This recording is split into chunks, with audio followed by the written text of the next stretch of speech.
Majority, they've not been politically sensitized, just like, you know, we in this country got sensitized, you know, to our rights. Say, hey, you know, we can go to the same schools, we pay the same taxation and all that. Yeah, most of the blacks in diaspora have not been so politically sensitized.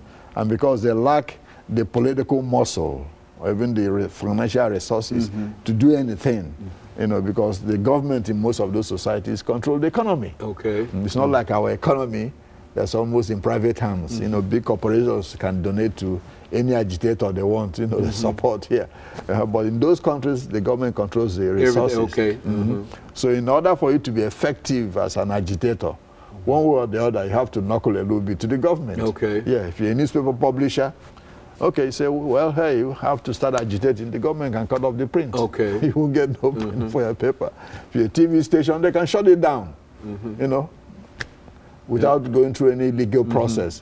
Yeah, so it makes it difficult for people who really want to oppose the government to do it, you know, ferociously and with zeal. And be successful in doing so. That's correct. You see, without thinking of the financial and other consequences of it. All jobs come from the government. All right. Okay, they might retaliate, say, well, all your family will throw them away from job. So that might serve as a deterrent against people who want to oppose the government. See, so we were more successful here because we had the resources. Okay. You know, there were, you know, well-meaning corporations and business people who saw that, you know, it's in their interest for African Americans to have their rights. It's a good business, you know, idea for there to be peace and stability so they can benefit. And you can see the corporations played a vital role here in the changes. Nobody can deny that. A lot of the funding to LCLC and all this came from corporations. Okay. So it enabled them to have the resources to fight. In these other countries, they don't have those resources, you know, available to fight the government because government controls almost 90% of the resources because the economies are mixed in a way, what they call mixed economy. Well, now, it seems to me that this is a terrible waste of human resources, Dr. Madu, is it not? I mean, you've excluded millions and half millions of people in various countries from participating in the social, economic, and political development of a country. Is that not a terrible waste of resources, human resources?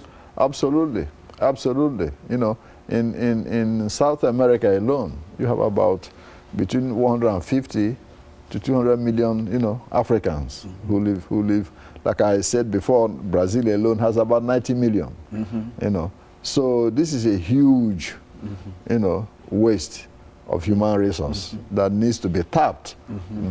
But the only way I think, you know, changes can come quicker, you know, is if the government becomes more democratized. Not just political democracy. You know, voting is one thing.